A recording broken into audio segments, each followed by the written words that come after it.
Bonjour et bienvenue pour une nouvelle vidéo pour présenter encore une fois une figurine de la collection Dragon Ball avec le personnage de Tao Pai Pai. Donc cinquième trouvaille sur la Japan Expo. Voilà, figurine que j'attendais, voilà, parce qu'à Tao Pai Pai j'en ai qu'un seul.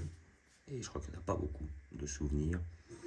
Mais à part chez SH Figuarts, j'ai vu, je parle en PVC, un Tao Pai Pai qui est sorti, deux Tao Pai Pai qui sont sortis en Ichiban Kuji. Un où il fait le Dodonpa et l'autre où il doit faire son attaque qui représente le Dodonpa mais avec son bras, on va dire, mécanique. Après, justement, sa défaite face à Goku quand il devient un cyborg. Et après, ils nous ont pas sorti d'autres Tao Pai Pai, effectivement. Et après, c'est là, quand je l'ai vu sortir, bah, ça rappelle un moment d'anthologie avec Tao Pai Pai, le moment où il fait là, sa rencontre avec le ruban rouge, où le général, justement, il lui propose, voilà, il lui dit, bon, je te donne des millions, tu vas tuer Goku, tu m'as récupéré les boules de cristal. Et comment dire, il veut lui passer un hélicoptère, il lui dit un hélicoptère latent, c'est, je crois que c'est la distance à 2000 ou 2500 km dans une certaine direction. Et l'autre lui dit non, c'est bon, j'ai mon moyen de transport. Il arrive avec deux doigts, il casse un pilier. Et après, à côté de ça, il le balance à 2300 km, je crois, de souvenir, au sud-est ou au nord-ouest, ou je sais pas où. Et après, il arrive au pied de la tour Karine avec son fameux, comment dire, rocher ou plutôt pilier. Voilà, donc moment d'anthologie, voilà, de Tao Pai Pai qui était quand même l'un des premiers méchants à être vraiment badass, quoi. Là, c'est clair, ouais, parce que c'était lui.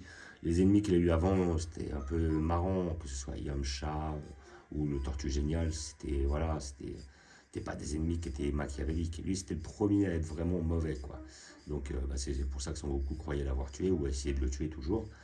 Et il l'a laissé pour mort, mais il revient à la fin de Dragon Ball totalement cybernétisé. Et après, par la suite, voilà, parce que bon, lui, il donnait déjà du crédit à l'armée du ruban rouge, qui n'était pas réellement très à prendre au sérieux, hein, voilà, quand on voyait un petit peu le commandant bleu, le ninja violet, tout ça, bon, c'était plus, voilà, on était sur le côté humoristique de... Là, Tao Pai Pai, il a ramené du sérieux, il a ramené de l'enjeu, il a ramené du risque. Et ça, et en plus, il était quand même assez badass. Donc, c'est l'une des raisons pour laquelle Tao Pai Pai est quand même assez apprécié. Et par la suite, il y a eu des méchants un peu plus mauvais, que ce soit Tenshinhan par la suite, qui était quand même assez mauvais dans un premier temps, et par la suite Piccolo. Voilà. Mais bon, lui, c'était le premier vrai grand méchant. Donc, figurine que j'ai payé 30 €, effectivement. Collection History of Box, comme la précédente vidéo que j'ai faite sur le personnage de Satan. Voilà des figurines que j'apprécie de plus en plus parce que je les trouve de plus en plus quali et ils sont assez originaux sur les sculptes. J'avais bien apprécié leur Vegeta en M ainsi que comment dire, le Gohan sur SSJ2, leur Bardock, par la suite la Hercule que j'ai pris. Franchement, ils font des bonnes petites figurines, quoi. Voilà, des figurines très intéressantes. Et j'en attends par la suite, hein. J'attends effectivement le Goten et Trunks en train de se fusionner. Enfin, plutôt le Trunks et... Oui, c'est Goten et Trunks, je dis pas de bêtises, pour fusionner en Gotenks. Et la boue qui est en train de manger Dabra en biscuit, tout ça, voilà. Donc il va y avoir des petites figurines sympas qui vont sortir par la suite. Donc je l'ai déjà ouvert pour vérifier à l'intérieur. Donc nous allons voir notre personnage. Donc nous avons à faire 3 éléments. Voilà. Nous avons notre socle, notre pilier et notre Tao Pai Pai qui est sous patibule. Notre pilier dans un premier temps, la grosse craie, hein, comme certains l'appellent. Notre petit socle qui par la suite va donner un petit effet de relief parce qu'on voit déjà les arbres et le côté, comment dire, le côté montagne, voilà, qui est un petit peu le symbole de par où va passer. Comme il a acheté son pilier à 2300 km, il envoie du paysage. Donc effectivement, il y a une illustration où on voit, voilà, il survole quoi, la forêt, les montagnes et tout ça, quoi, avec son fameux pilier. Et après, notre petit Tao Pai Pai, c'est présent, qui est très bien réalisé. Les yeux sont bien faits. Hop, il recherche sa proie. On voit un petit peu le vent dans la natte, là, comme quoi il est comment dire, il a la natte dans le vent. Alors, hop. Là, normalement, on doit se mettre comme ça parce que ça, c'est devant. Là, nous avons les deux petits points qui vont aller dans les pieds de Tao Pai Pai. Voilà, hop. S'il veut bien, évidemment. On va y arriver. Voilà. Là, nous avons notre Tao Pai Pai qui vient s'emboîter tout simplement dans le socle ici présent. Voilà, et en plus, comment dire, ce petit détail qu'ils ont mis donne un effet de vitesse.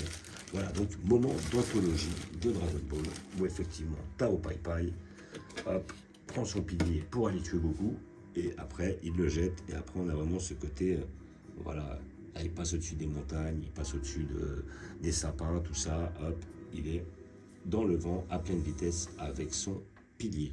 Donc franchement, voilà. Donc après, comme d'habitude, ça manque un peu de nuance, mais sinon le sculpte est bien fait. Vraiment très fidèle au manga, très fidèle au perso. Voilà, il n'y a pas de ligne, il n'y a rien. Le visage de Tao Pai Pai est bien fait, il est déter, il est là pour aller éliminer sa cible. Première rencontre avec Goku, qui va se solder par une défaite de Goku d'ailleurs. Et après, cette petite forêt, voilà, ce petit détail-là qui donne cet effet, cette illusion de vitesse au pilier ici présent. Les petites montagnes, c'est bien fait, la perspective est bien faite. Le perso est bien fait, la perspective est bien faite. C'est une belle petite pièce, hein, franchement. Alors après, maintenant, c'est ça, les gens ils voient. C'est vrai que c'est une pièce un peu plus petite, mais il y a un petit peu de stock de travail et d'effets et tout. 30 euros, après, bon, moi je trouve pas ça excessif. Pour certaines illustrations, c'est pas mal. Après, j'ai vu des Game Center moins belles que ça pour 30 euros, même si elles sont plus grandes. Alors, des fois, c'est pour prendre des figurines plus grandes, mais moins bien faites, je vois pas l'intérêt non plus aussi. Mais là, franchement, là, ils nous gâtent History of Box sur les, comment dire, sur leurs figurines. Franchement, là, je crois que c'est la combien celle-là? Il le marque History of Box. Ouais, je vois pas. Parce que des fois, il me marque le numéro. Je ne sais pas pour celle-là. Et donc, là, franchement, comme je disais, très très beau perso. Très très bien faite. Voilà. Figurine History of Box, 30 euros. Voilà, vous pouvez la trouver dans tous les magasins spécialisés, comme d'habitude. À partir de 25, je pense que vous pouvez la trouver. Vous avez un bon site et tout. Puis après, méfiez-vous si c'est trop bas, hein, c'est peut-être une contrefaçon. Bon, après, des fois, il y a des contrefaçons qui sont bien faites. Donc après, c'est vous qui le voyez. Même des petits détails qui changent, mais bon. Voilà, et puis très belle pièce, hein. Franchement, moi je la conseille, hein. Donc voilà, si vous la payez plus de 35 euros, est-ce que ça vaut vraiment le coup? Voilà, il faut vraiment être fan de ces petits moments d'anthologie, voilà, où il y a ce perso-là, voilà, qui était badass, et puis ce petit moment. Franchement, moi je la conseille, hein, pour tous ceux qui aiment le Dragon Ball, ça leur rappelle quelque chose, c'est un petit peu de la nostalgie. Moi je conseille pour tous ces gens-là. Franchement, elle est belle, elle est bien faite. Et s'ils ont loupé le Tao Pai Pai de chez Kuji, et ben ça leur fait un Tao Pai Pai quand même. Voilà, donc je vais vous le montrer où je vais la mettre, donc sans surprise, hein, dans l'arc. Alors moi je vais la mettre là-haut, sans surprise. Hop, je vois si je peux la mettre là-haut. Dans l'arc. Alors ouais, là ça va être compliqué. Je ne veux pas trop pousser parce qu'après j'ai des figurines qui peuvent tomber derrière. Là, pour l'instant, la mettre là, ouais, je suis pas. Je vais voir, je vais monter pour voir où je peux la poser. Voilà. Où je pourrais la poser, où elle ne gênerait pas. Ou à moins que par la suite, moi je pense que ouais. Dans un premier temps, je vais la laisser là, mais je pense que je vais la mettre à côté du Tao Pai Pai là-bas. Je vais chercher la surélevée et la mettre derrière Maître Karine. Je pense que c'est comme ça que ça va se passer. Ça là, je la dégage. On m'a tout malin là. Maître Karine, il va être là et je vais le mettre juste derrière. Mettre un truc pour le surélever et je mettrai notre ami ici présent. Voilà, donc comme d'habitude, Arc Dragon Ball. Voilà, on a de la figure hard, on a de la GX Materia, on a de la S-Culture, de la Ichiban Kuji. Voilà. On a des arts martiaux, notre petit arc Freezer.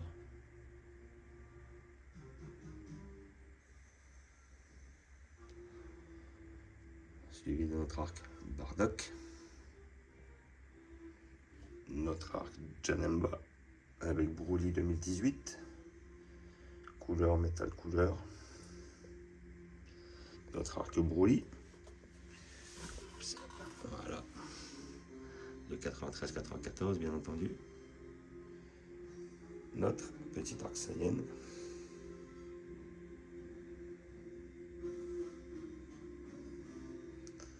Avec notre arc bout, enfin notre arc Cell fin de cyborg.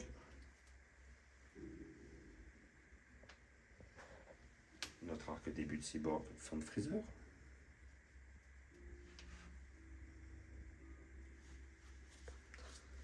Après notre petit tronc commun avec nos pièces Dragon Ball GT, Dragon Ball Super, les Goku originaux, et notre arc-bout avec toutes ces transformations. Voilà. Donc comme d'habitude, je vous remercie d'avoir regardé. Je vous dis à bientôt. Je vais la déplacer, je vais la mettre ailleurs. N'hésitez pas à vous abonner ou à mettre des pouces. Et je vous dis ciao.